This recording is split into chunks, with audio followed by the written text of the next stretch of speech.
बचपन में ही रानो चिड़िया के चेहरे पर गरम गरम तेल गिर गया था, इसलिए रानो चिड़िया के चेहरे पर जलने का निशान बन गया था। अब जब वो जवान हो गई थी तो सभी पक्षी उसका मजाक उड़ाया करते थे। देखो देखो, मुंह जले वाली आ गई है। तू जा यहाँ से, मुझे तेरा जला हुआ चेहरा देखकर बहुत डर लगता है। आप सब मुझसे ऐसा क्यों करते हैं? अगर बचपन में मेरा चेहरा जल गया था तो इसमें मेरा क्या दोष है? जो भी है, हम तुमसे बात नहीं करेंगे। फिर एक दिन एक चिड़िया उसका रिश्ता लेकर आती है। मेरे बेटे के लिए मैं तुझे देखने आई थी, मगर तेरा तो सारा चेहरा ही चुड़ैल जैसा है।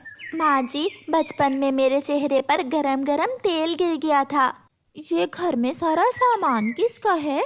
ये मेरे दहेज का सामान है। मेरे माता पिता ने मरने से पहले ही मेरी शादी का दहेज बना लिया था। इतना दहेज देकर उस चिड़िया के मुंह में पानी आ जाता है और वो अपने बेटे की शादी उस चिड़िया से कर देती है। तुझे पूरे जंगल में और कोई चिड़िया ना मिली जो तुमने अपने बेटे की शादी इस चुड़ैल से कर दी।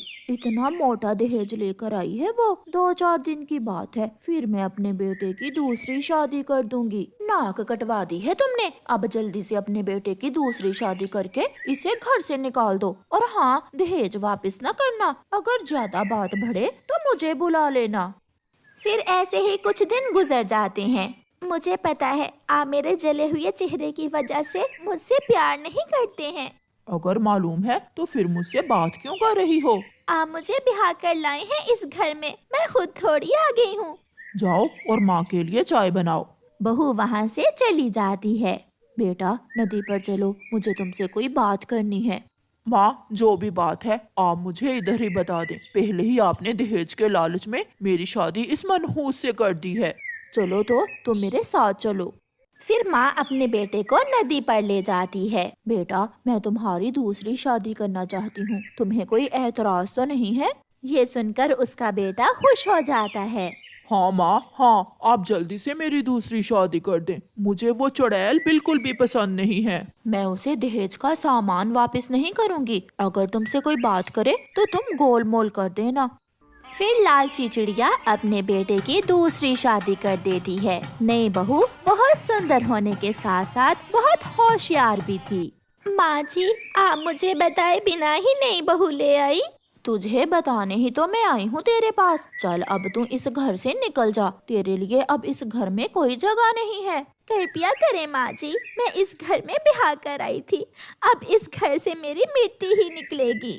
जितने दिन तुमने इस घर से दाना खाया, उसके बदले मैं तुझे दहेज का सामान वापस नहीं करूँगी। माँ जी, आप सब रख लें, मुझे कुछ भी ना दें, मगर मुझे इस घर के एक कोने में थोड़ी सी जगह दे दें।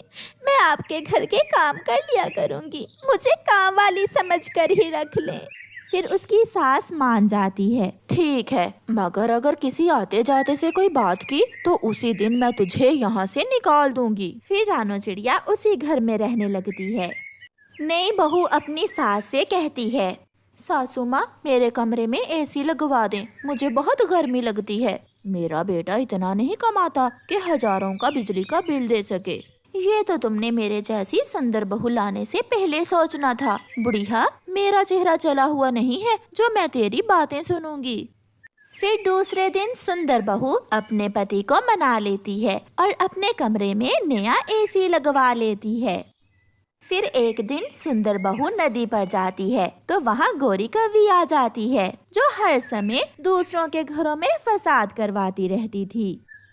तेरी सौतन पर तो बहुत जुल्म किए हैं तेरी सास ने। अब देखो तुम्हारे साथ क्या करती है।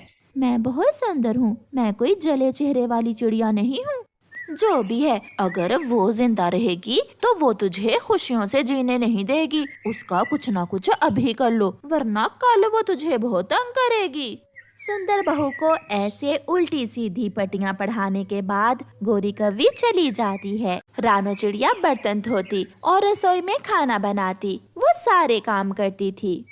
उधर सुंदर बहू किसी न किसी तरह अपनी सास को ठिकाने लगाने का सोच रही थी। माँ, मेरी सहेलियाँ आ रही हैं, जल्दी से खाना तैयार करवा दो। ये घर है बहू, कोई होटल नहीं है। आए दिन कोई ना कोई आया रहता है तेरा। मुझे मेरे पति की तनख्वाह से 5,000 रुपए दे दो। मैंने ब्यूटी पार्लर जाना है, मुझे फेशियल करवाना है अपना। बहू, मगर मेरे पास इतने पैसे नहीं हैं। मगर उसकी बहू अलमारी खोलकर उसके जमा किए हुए पैसे उठाकर चली जाती है। अब सास जी को पछतावा हो रहा था कि इससे तो उसकी जले चेहरे वाली बहू ही अच्छी थी, कम से कम उसकी इज्जत तो करती थी। माँ, मेरी सुंदर पत्नी बोल रही है कि मैं उसे नया घर लेकर दूं। नया घर? मगर हमारे पास इतने पैसे नहीं हैं, हम कहाँ से लेंगे नया घर? अगर नया घर नहीं ले सकती हो तो तुम अपनी जले चेहरे वाली बहू लेकर यहाँ से चली जाओ और मेरी जान छोड़ दो। हर समय मेरे पीछे ही पड़ी रहती हो। अगर तेरे ये करतूत मुझे पहले पता होते तो कभी अपने बेटे की शादी तुझ जैसी बदजुबान चिड़िया से ना करती। ऐसा कहते हुए गुस्से में उसकी सास घर से चली जाती है। चल जले चेहरे वाली, तू यहाँ क्या कर रही है? जाकर मटका उठा और नदी से पानी लेकर आ।